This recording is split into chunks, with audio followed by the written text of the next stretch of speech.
Hi my loves, welcome back to my channel. In today's video this is for love reading, especially sa ating collectives na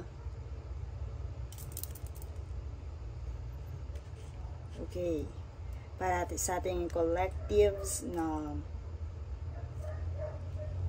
Gemini, Sagittarius, and Aries.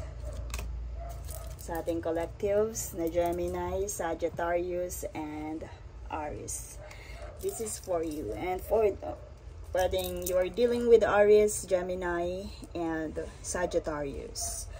And for all of collectives na resonated with this video. And bago tayo mag-start, I would like to thank lahat po ng nakasuporta sa ating mga social media platform, especially sa ating IG account. And thank you so much po sa mga sumusuporta din sa ating shop. Meron po tayong voucher for second purchase, 50% of voucher. Thank you so much po sa lahat ng sumusuporta. Thank you so much for connections and alignment. Okay. So for Gemini, Aries, and Sagittarius. Ano ba yung energy for Gemini, Aries, and Sagittarius? Energy for love, energy for Gemini, Aries, and Sagittarius.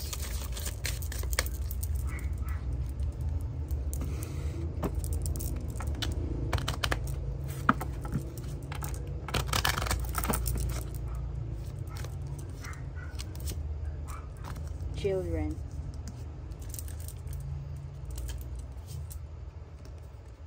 Romance, feelings. It is safe for you to love. Okay, mukhang good vibes. Good ang advice ng ating angels. Your spirit guides and the angels are confirming that it is safe for you to love. Open your heart. It is time for you to open your heart to give and receive the highest energy of all. You are safe to feel or to be vulnerable as children. Pwede yan dito sa energy na to with children.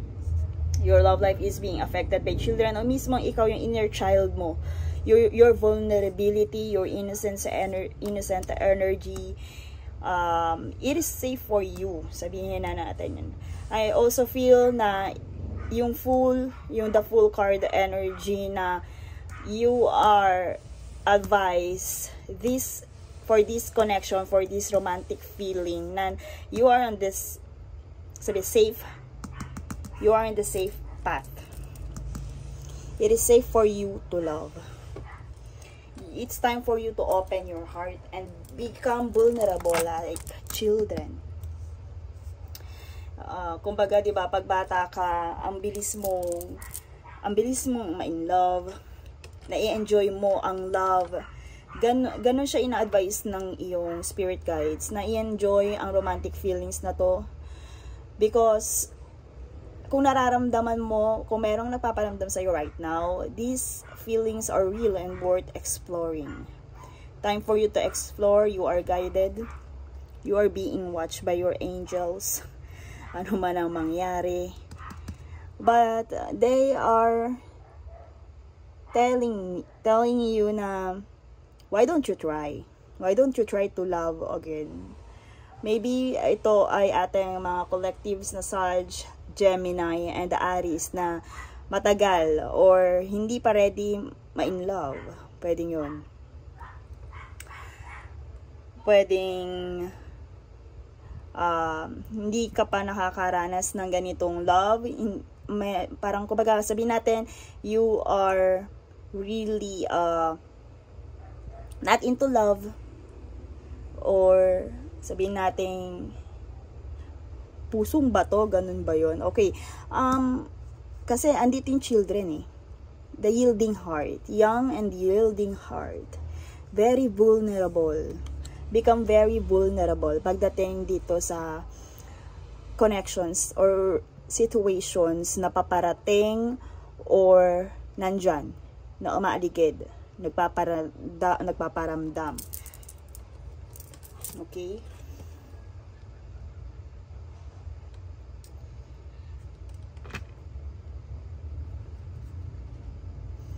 What else? Since na merong nagpaparamdam, romantic feelings. Be more selfish this time. It's time for you to love. Kung ano yung gusto mong ma-feel, ma-enjoy sa love, yung hinahanap mo sa love, become vulnerable. Be more selfish. Paano ba? Yes, eto, naka-align dito sa, di ba pag may gusto ka, ang isang bata pag may gusto, gusto makuha agad. Okay? So, your spirit guides are telling me or telling you na i-explore mo. This is worth exploring. These feelings is worth it. Sabi, kung meron kang nagugustuhan, be more selfish with this situation. Kumbaga, ang kinin mo kung iyan ay sa tingin mo para sa'yo, kuhanin mo siya. Okay? I feel the Gemini, Sagittarius, and the Aries. Very fiery, masculine energy. Okay, I feel the masculine energy. Most of our collectives may tendency na masculine din because of this. Because of this advice, the vulnerability, or maybe this is a feminine na sabihin natin nasa femme fatale era niya, right? Femme fatale era. What else?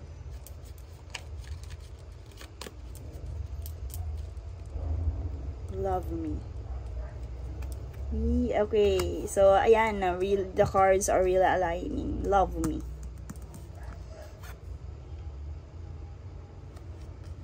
Diba? Kung makikita niyo, romantic feelings, this is worth fighting for, my loves. Ayan. Maybe hindi ka pa nga, hindi mo pinapakita yung love mo, yung feelings, ikaw ay nandun sa era na kung saan hindi mo pinapansin yung iyong nararamdaman. Parang sa'yo, ang love is just a weakness. Okay? So, ngayon, it's time for you. Your guides are telling me na you are safe to love this person. Kung sino man yung, kumbaga, nakaka-attract sa'yo ngayon, yung nagpaparamdam sa'yo ngayon, love me. Love that person. Love, enjoy these romantic feelings. Explore this person. Explore this connection, what I mean.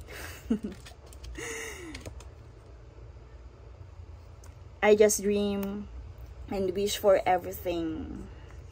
Kumbaga, gustong-gusto ka din ng tao. If you're dealing with this person na may nagpaparamdam sa'yo and hindi mo ipinapakita na gusto mo siya, natatakot ka, yan. Pwede din yun. Natatakot ka na mag-take risk. Natatakot ka na ipakita yung iyong vulnerability. This connection, you are dealing with a person na gusto ka talaga niya. Ikaw yung kanya pinapangarap. And marami siyang gusto para sa connection na to. All you have to do is to open your heart and receive the highest energy of all. Of course, ano yun? That is love. Okay, gossip hurts more. May tendency na isang factor kung bakit ayaw mo ipakita yung vulnerability mo because of the gossip. Hindi maka-apekto yon sa inyo, sa situationship nyong dalawa.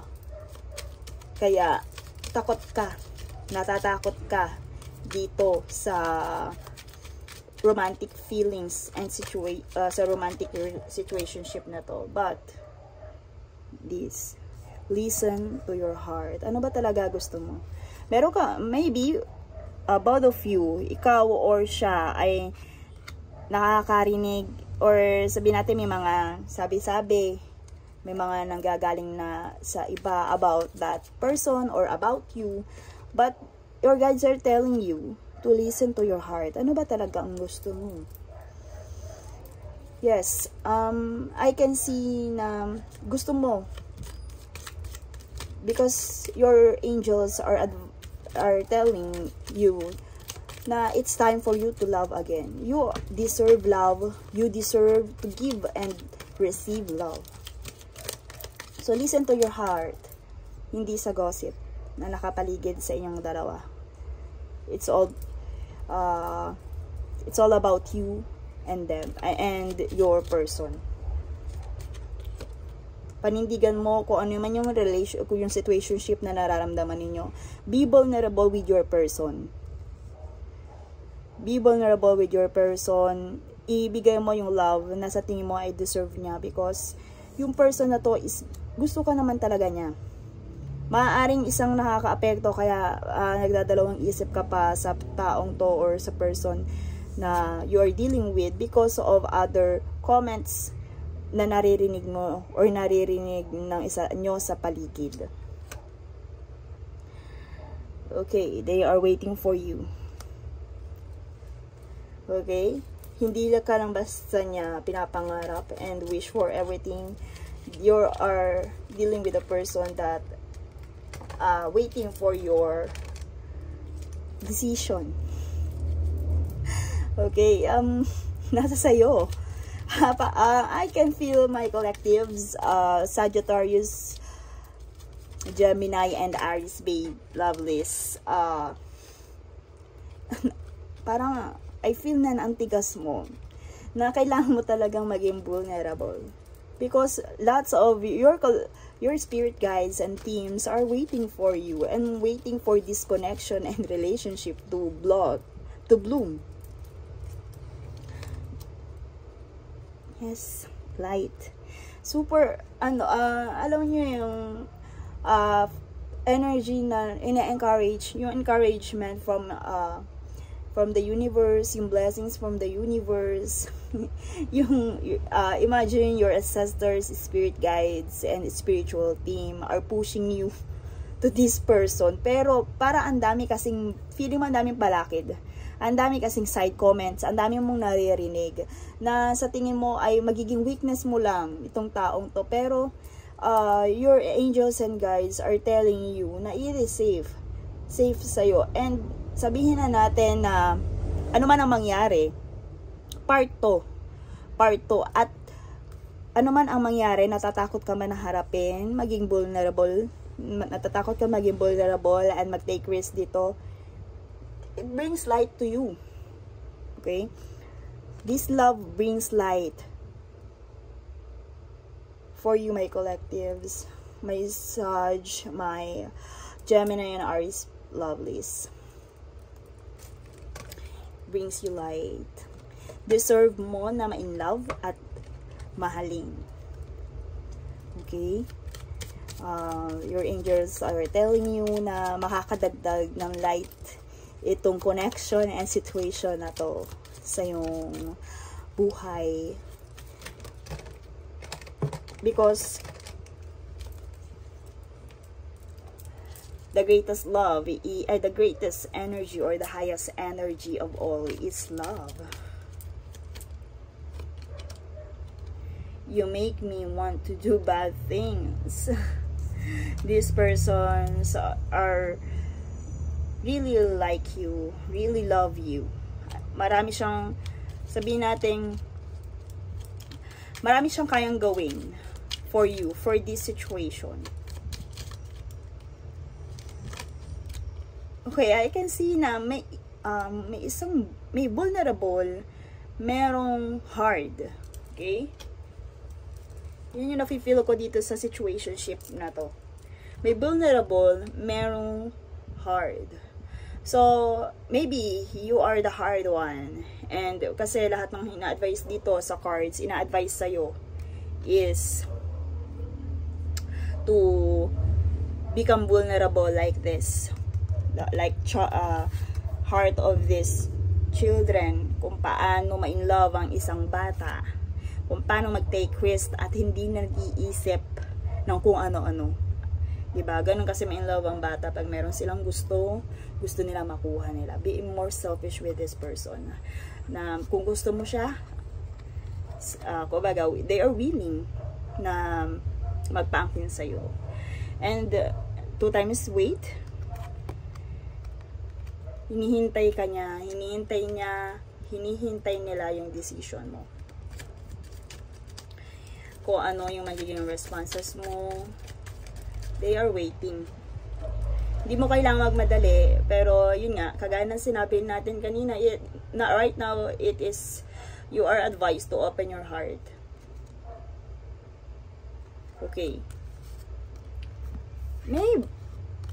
Maybe meron talagang nakapagpatigas na feelings mo eh. Words and gossips are here in this card, in this energy. Words do hurt, and gossip only hurts more. So, listen to your heart. Ano ba talaga yung, sa tingin mo, ang daming mong feedback na naririnig sa paligid, ang daming, sabihin natin na siguro nag-cost yun kung bakit ayaw, pinag-iisipan mo pa. They are waiting kung ano yung magiging decision mo. But listen to your heart. Marami kang naririnig, maraming words na nasa paligid. Yan ang nakaka-apekto sa pagdidesisyon mo. But listen to your heart. And ito pa isang confirmation from your angels and guides. It is safe for you to love. Naguguluhan yung isip mo because of those words sa mga gossip na nakapaligid.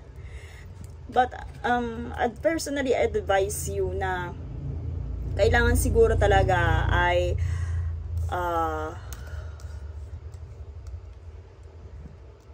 kung mahal mo yung tao, ano man ang naririnig mo about them, kailangan sabihin natin, be more selfish for this connection. Kung love mo siya, kaya ipaglaban mo siya. Listen to your heart. Ano man yung mga naririnig mo sa paligid, ipaglaban mo siya kung mahal mo yung taong yun. And I think, gustong-gusto ka ng taong to. Gustong-gusto ka niya. They are desperately in love with you.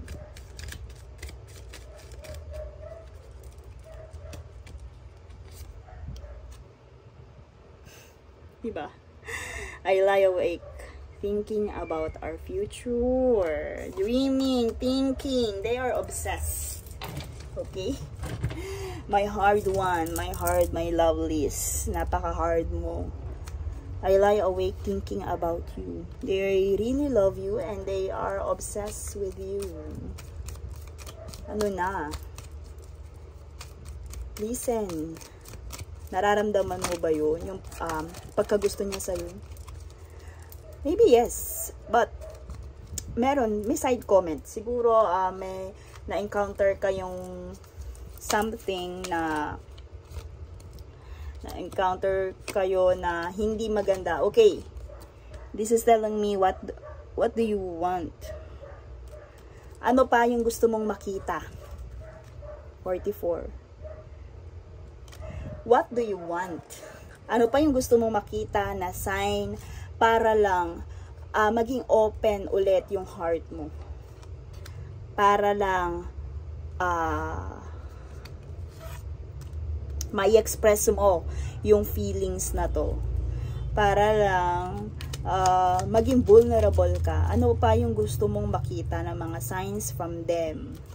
From this person? But I assure you, your angels are telling me, you are protected, you are safe to love. Ano bang, kung kagaya ng mga lumabas dito, may mga words, ano man yung words na nakasakit sa'yo before, from this situationship, the gossip, na maybe nakapagpatigas ng puso mo, Your angels are telling you to become vulnerable right now. What else? Ooh. Let me have you. Oh my God. Okay, 77 and 44. Oh my gosh. Bakit nga ba ganun, no? Sa isang situationship, parang laging may mga, pag nagpadala ka talaga sa mga gossip, wala. Kumbaga, nasa sa inyong dalawa, it's all about you and your person. Why? Bakit ka nagpapadala dito sa mga words na to? Diba? Let me have you.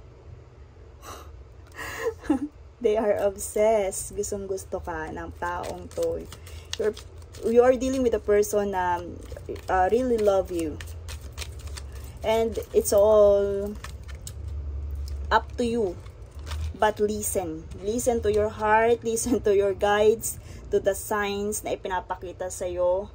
Ayan, okay? You are wrong. Kung ano man yung naka-apekto na mga words, kaya ka siguro na turn off, you are wrong. May gusto siyang patunayan. Kaya nga, what you want? What do you want? Ano ang gusto mo pang makita? Baka nga dahil doon sa mga narinig mo, kaya parang pinipigilan mo pang i-express yung nararamdaman mo sa taong to.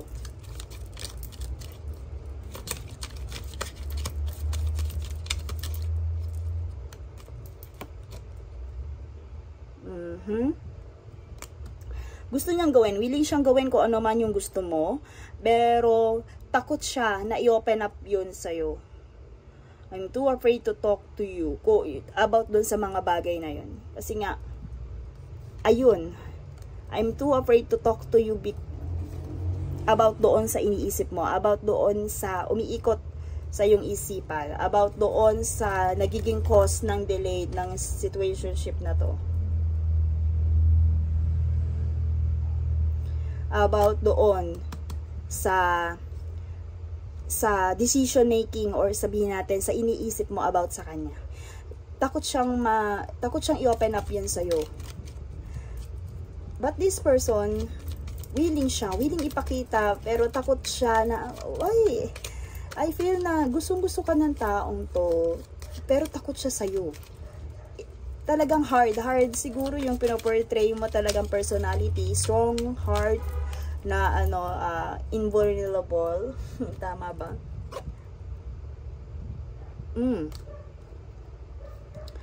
very jealous person. Baka may mga nakapaligid din sa'yo na takot din, okay. May nakapaligid din sa'yo na sabihin natin sabihin natin na may mga nakapaligid sa yung tao na nagkakos din ng kanyang jealousy, pero hindi niya yon ipinapakita. Takot siyang takot siyang i-open yun sa'yo.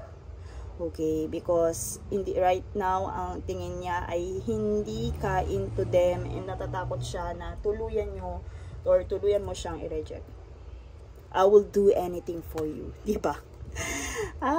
Okay. I will do anything for you, and kanina you make me want to do bad things. Okay? This person really loves you, my loves. Be vulnerable. Last one from your person.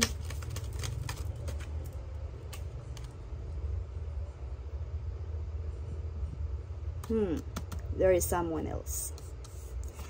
There is someone else na tingin niya ay talagang nakapagpatigas or nakaapekto sa yung decision making right now. There is someone else na sabihin natin na yung words nila, yung gossip, meron kang narinig from other people, nasa tingin niya ay nakaapekto dito sa situationship na to. Okay. Advice from your angels.